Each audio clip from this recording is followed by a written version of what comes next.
Kita akan melanjutkan materi kita yang ke-7 tentang seleksi teknik elisitasi di dalam rekayasa kebutuhan. Materi ini merupakan materi yang terakhir sebelum kita nanti akan melanjutkan kepada proyek perangkat lunak atau proyek penggalian kebutuhan. Inti dari pengembangan kebutuhan atau requirement engineering adalah proses elisitasi, yakni adalah proses untuk mengidentifikasi kebutuhan dan kendala dari berbagai pemangku kepentingan atau stakeholder untuk sistem perangkat lunak. Elisitasi sebenarnya tidak sama dengan pengumpulan requirement, tetapi pada dasarnya konsepnya sebenarnya hampir sama.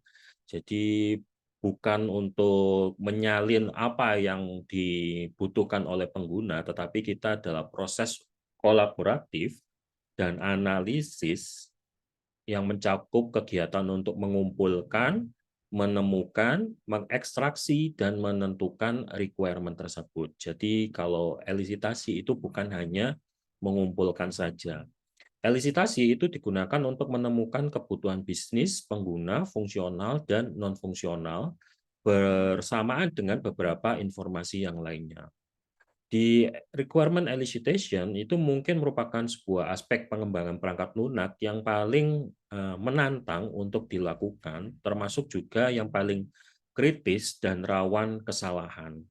Karenanya dibutuhkan sebuah komunikasi yang intens dengan masing-masing stakeholder tersebut. Melibatkan pengguna di dalam proses elisitasi itu adalah cara untuk mendapatkan dukungan untuk proyek yang akan kita lakukan.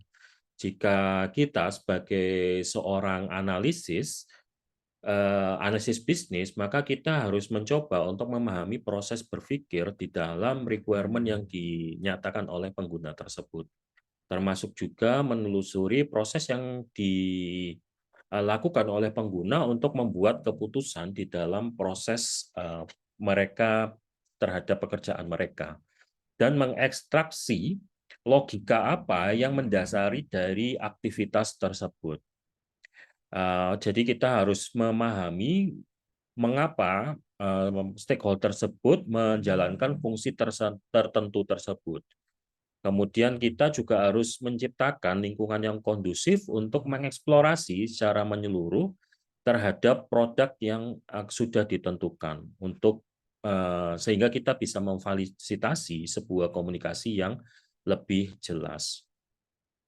Kalau kalian lihat di gambar yang ada di layar kaca kalian, itu merupakan sifat dari pengembangan kebutuhan. Jadi sifat dari pengembangan kebutuhan itu adalah sebuah siklus, di mana kita akan melakukan proses elisitasi itu melalui proses analisis dan melakukan proses spesifikasi. Keluaran dari pengembangan requirement itu adalah pemahaman tentang kebutuhan apa yang dibutuhkan oleh pengguna tersebut. Kemudian juga pengguna itu secara garis besar dia nanti akan mengetahui apa saja proses yang dibutuhkan di dalam proses pengembangan perangkat lunak tersebut. Kalau kita lihat di dalam proses elisitasi itu terdiri dari beberapa tahap. Yang pertama adalah menentukan ruang lingkup dari elisitasi dan menentukan agendanya, kemudian menyiapkan sumber dayanya, kemudian menyiapkan pertanyaan dan modelnya, atau kalau di use case itu dikatakan sebagai strawman model atau sticky model, kemudian melakukan elisitasi, mengorganisasi, dan mencatat, dan membagikan catatan yang terkait, kemudian mendokumentasikannya. Ini merupakan proses di dalam elisitasi kebutuhan. Di dalam elisitasi kebutuhan itu terdiri dari berbagai teknik elisitasi. Ada banyak teknik elisitasi tersebut, tetapi pada dasarnya kita biasanya menggunakan satu teknik elisitasi saja. Nah, ini yang seringkali terjadi Dan itu sebenarnya menjadi sebuah kesalahan karena kita harus mengumpulkan banyak informasi. Maka kita harus bertemu dengan banyak orang. Kalau kita menggunakan satu teknik elisitasi saja, maka kita hanya mengumpulkan informasi yang terbatas. Oleh karena itu, menggunakan beberapa teknik elisitasi yang tepat itu akan melengkapi kebutuhan-kebutuhan yang disampaikan oleh stakeholder tersebut. Yang pertama adalah interview atau wawancara. Ya, ini adalah cara yang paling jelas untuk mengetahui apa yang dibutuhkan oleh pengguna perangkat lunak tersebut dengan bertanya kepada mereka. Wawancara merupakan sumber input dari requirement yang tradisional untuk sebuah produk. Hampir bisa digunakan untuk semua pendekatan pengembangan perangkat lunak. Kemudian jika kita baru mengenal domain dari proyek tersebut, maka wawancara dengan ahli atau pakar itu akan membantu kita untuk mendapatkan informasi dengan cepat. Jadi ketika kita menggali kebutuhan, itu kita menggali kebutuhan tidak hanya kepada penggunanya, tetapi juga kepada seluruh stakeholder. Stakeholder di sini termasuk di dalamnya adalah pakar. Jadi kalau kita membuat sebuah aplikasi kemudian kita tidak paham, maka kita bisa berkonsultasi terlebih dahulu terhadap pakar untuk memberikan informasi yang lebih detail untuk kita nanti bisa memahami apa yang dimaksudkan oleh pengguna. Ada beberapa tahapan untuk atau beberapa tips di dalam requirement itu sendiri. Yang pertama adalah kita tetap di dalam ruang lingkup yang ada di dalam wawancara tersebut atau topik wawancara tersebut. Dengan hal ini, maka kita bisa tetap pada apa saja sebenarnya yang dimaksud dari wawancara tersebut atau permasalahan yang ada di dalam wawancara tersebut. Kemudian untuk memulai wawancara kita bisa memperkenalkan diri, kemudian melakukan tinjauan agenda, kemudian kita bisa arrange waktu-waktu yang dibutuhkan untuk melakukan wawancara tersebut. Kemudian yang kedua adalah stay in scope, tetap dalam ruang lingkup dari pertanyaan sehingga kita bisa fokus kepada tujuan dari wawancara tersebut. Prepare question and throw model ahead of time, jadi kita menyiapkan beberapa pertanyaan dan model sticky model untuk bisa kita gunakan untuk menyusun materi apapun yang bisa kita tanyakan kepada si pengguna. Draft untuk wawancara itu akan membantu kita untuk menentukan titik awal untuk membuka pembicaraan. Kemudian suggest idea, menyarankan ide daripada menyalin seluruh kebutuhan yang dibutuhkan oleh pengguna. Nah, ini proses ini biasanya memang dibutuhkan kreativitas dari si engineer tersebut. Kemudian listen actively, mendengarkan secara aktif, yakni kita bisa istilahnya berinteraksi dengan si pengguna, kemudian kita melakukan feedback.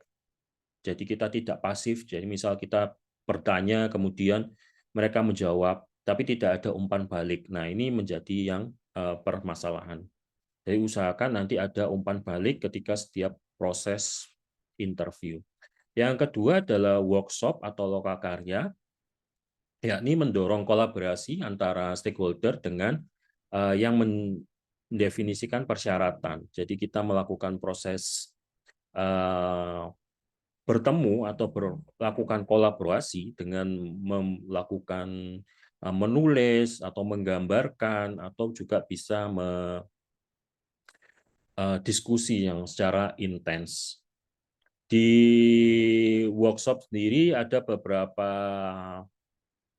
tahapan atau beberapa tips yang bisa kita gunakan pada saat workshop tersebut. Yang pertama adalah establish and enforce ground rule. Dari sini bahwa kita bisa menentukan rule apa yang bisa kita tetapkan ketika proses lokakarya tersebut. Jadi kita harus menyepakati beberapa prinsip dasar, misal kita kapan mulai, kemudian kapan berakhir, kemudian apa yang diharapkan dari workshop ini, dan sebagainya. Fill all of the team rules, nomor 2. Jadi setiap orang harus memenuhi role-nya sendiri-sendiri. Jadi memastikan bahwa tugasnya itu tidak dicakup oleh orang lain di dalam lokakarya tersebut. Kemudian merencanakan agenda. Setiap tim di lokakarya membutuhkan rencana yang jelas sehingga dibahas pada setiap aktivitas tersebut bahwa kita harus menyesuaikan dengan agenda tersebut. Stay in scope sama dengan proses di wawancara, berarti kita harus tetap pada fokus kepada proses di dalam menggali kebutuhan tersebut. Use parking lots to capture item for a later consideration. Kita mengumpulkan serangkaian informasi secara acak, namun yang paling penting adalah ketika proses elisitasi tersebut, atribut dari kualitas, kemudian ide-ide antarmuka, itu kalau bisa dimunculkan di dalam proses workshop. Yang selanjutnya adalah time box discussion, mengalokasikan periode waktu untuk setiap topik diskusi. Jadi kita nanti mungkin akan ada slot-slot waktu tertentu untuk pada bagian mana kita bisa melakukan diskusi. Kemudian keep the time small but include the right stakeholder. Jadi di sini kita menggunakan tim yang kecil saja, tetapi memang tepat itu adalah stakeholder-nya. Kemudian yang terakhir adalah keep everyone engaged. Kemudian ini adalah kita memastikan bahwa setiap orang itu berkontribusi di dalam diskusi. Kemudian ada fokus group. Fokus group ini merepresentasikan perwakilan dari pengguna. Sesi grup fokus ini biasanya fokusnya sudah lebih intens lagi dibandingkan dengan workshop tadi. Nah, biasanya memang ini orang-orang yang sifatnya interaktif, jadi kita diskusinya interaktif. Bisa kita, kalau di workshop tadi kita mengungkapkan ide dari antarmuka, kalau di fokus group kita sudah bisa melakukan mana yang harus dipilih, mana yang harus dihilangkan, atau mana yang perlu ditambahkan untuk item-item tersebut. Kemudian yang selanjutnya adalah observasi. Ya, ini adalah kita meminta pengguna atau stakeholder menjelaskan bagaimana mereka melakukan pekerjaan mereka. Kemudian menjelaskan bagian-bagian mana saja yang mereka mengalami kesulitan, kesalahan, atau mungkin detail yang mungkin tidak diamati oleh pengguna, tetapi itu kita bisa amati. Kemudian yang selanjutnya adalah kuesioner, adalah mensurvei kelompok besar pengguna atau stakeholder untuk bisa kita pahami kebutuhannya. Jadi kita tidak lagi menggunakan satu atau dua orang atau kumpulan beberapa orang yang kecil, tetapi kita menggunakan orang yang kelompok yang cukup besar. Jadi biasanya ini cara yang paling mudah dan paling tidak terbatas oleh batasan geografis, jadi bisa dilakukan oleh siapapun.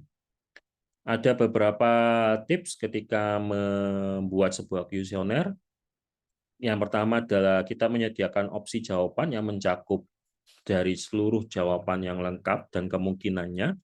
Kemudian membuat pilihan jawaban yang saling eksklusif, jadi tidak merujuk pada satu jawaban. Jadi pertanyaannya tidak merujuk pada satu jawaban. Kemudian jangan mengutarakan pertanyaan yang menyiratkan jawabannya adalah benar. Kemudian jika menggunakan skala, maka kita harus menggunakan secara konsisten di dalam kuesioner tersebut. Kemudian kita juga bisa menggunakan pertanyaan tertutup dengan 2 atau lebih pilihan. Kemudian mempertimbangkan untuk berkonsultasi dengan ahli untuk membuat kuesioner tersebut. Kemudian selalu menguji sebelum membagikannya dan jangan terlalu banyak bertanya atau orang itu tidak akan menjawab kuesioner tersebut. Ini yang seringkali kita berikan catatan kepada peneliti tentang kuesioner. Kemudian yang selanjutnya adalah sistem interface analisis, analisis antarmuka. Dari analisis antarmuka itu adalah teknik independen yang memerlukan pemeriksaan sistem terhadap hubungannya dengan pengguna tersebut. Jadi kita membuat sebuah interface, kemudian kita mengungkapkan persyaratan fungsionalnya. Apakah ada permasalahan dari interface tersebut untuk pengguna tersebut atau tidak. Kemudian yang selanjutnya adalah user interface analysis. Jadi kalau ini adalah mempelajari sistemnya untuk kebutuhan pengguna dan fungsional. Kalau yang awal tadi, yang sebelumnya kalau sistem analisis sistem antarmuka itu adalah hubungannya adalah sistemnya, sedangkan kalau ini adalah hubungannya dengan pengguna, antarmuka penggunanya. Jadi kalau yang tadi itu adalah di proses bisnis prosesnya, kalau ini adalah di antarmukanya. Konsepnya adalah kita membuat sebuah interface, kemudian kita sampaikan kepada pengguna. Selanjutnya ada analisis dokumen. Kita melakukan pemeriksaan terhadap dokumentasi untuk perangkat lunak, termasuk juga misal proses bisnis, kemudian nota-nota, user manual, kemudian panduan-panduan, kemudian peraturan hukum, SOP, atau undang-undang, dan sebagainya, itu kita gunakan sebagai dokumen untuk dianalisis. Untuk melakukan elisitasi, maka ada beberapa hal yang perlu Anda lakukan untuk merencanakannya. Yang pertama adalah kita merencanakan tujuan dari elisitasi tersebut, menentukan strategi elisitasi, kemudian menjadwalkan dan mengidentifikasi sumber daya dan pelanggannya, mendokumentasikan sistem yang diperlukan untuk proses elisitasi, kemudian kita membuat sebuah dokumentasi dan mengidentifikasi resiko-resiko yang mungkin terjadi pada saat proses elisitasi tersebut. Secara garis besar, ini adalah kapan kalian menggunakan teknik yang tepat untuk proses masing-masing di produk tersebut. Sebelah kiri adalah karakteristik dari proyeknya, kemudian yang di atas itu adalah teknik elisitasinya. Modifikasi dari teknik elisitasi tersebut juga memungkinkan untuk digunakan pada karakteristik yang berbeda. Misal, di sini ada kuesioner, itu digunakan untuk geographical distributed stakeholder. Kita misal bisa menggunakan user interface analysis untuk geographical distributed stakeholder. Misal kita membuat prototipe di Figma, kemudian prototipe tersebut kita share, kita bagikan kepada pengguna di tempat lain, maka itu juga bisa menjadi solusi untuk geographical distributed stakeholder. Sifatnya ini adalah tidak baku, tetapi ini adalah sebagai acuan. Kemudian mempersiapkan elisitasi. Untuk mempersiapkan elisitasi ada beberapa hal yang perlu kalian perhatikan, yakni adalah memutuskan ruang lingkup dari sesi elisitasi, mengkomunikasikan agenda apa yang akan kalian lakukan, menyiapkan pertanyaan, dan menyusun materi yang mungkin akan berguna pada sesi-sesi tersebut. Kemudian juga kalian harus menyiapkan materi agar kalian tidak istilahnya tidak terlihat canggung atau tidak terlihat istilahnya kosong pada saat proses elisitasi tersebut. Jadi jangan datang pada proses elisitasi dengan kondisi kepala kosong, tidak memiliki ilmu apapun. Jadi pastikan kalian yang lebih paham dari proses tersebut.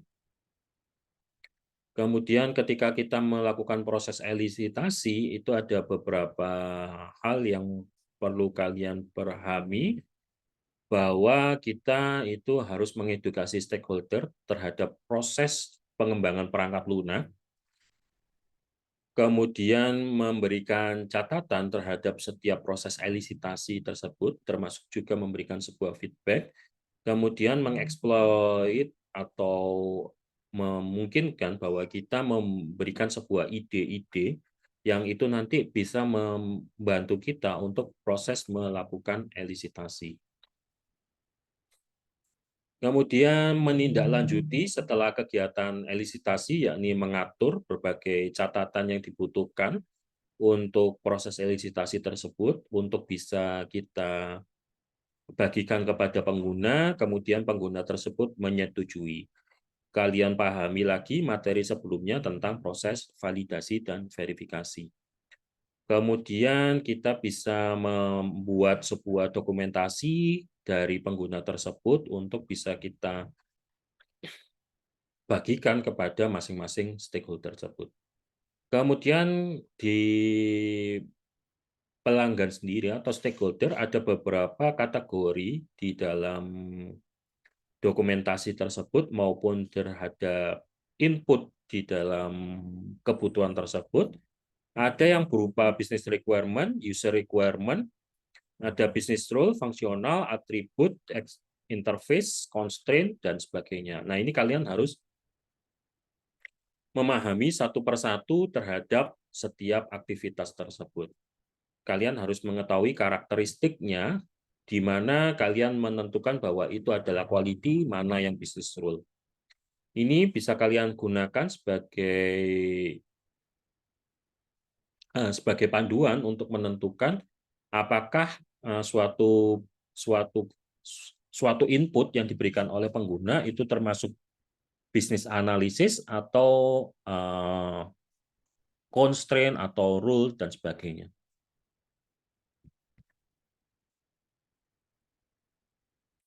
Selanjutnya adalah kapan kita mengetahui bahwa proses ini sudah selesai. Yang pertama adalah pengguna tidak dapat memikirkan lagi kebutuhannya atau ceritanya sudah selesai, dan biasanya akan mengidentifikasi kebutuhan baru. Nah, ini berarti sudah selesai. Pengguna mengusulkan skenario baru, ini juga berarti sudah selesai. Pengguna mengulangi masalah yang sudah mereka jelaskan sebelumnya. Kemudian pengguna memberikan saran terhadap persyaratan fungsional yang semuanya kita anggap bahwa itu di luar ruang lingkup. Kemudian requirement yang diberikan itu prioritasnya rendah, jadi berupa keinginan dari pengguna itu sendiri, bukan kebutuhan. Kemudian pengguna mengusulkan kemampuan yang misal kita tidak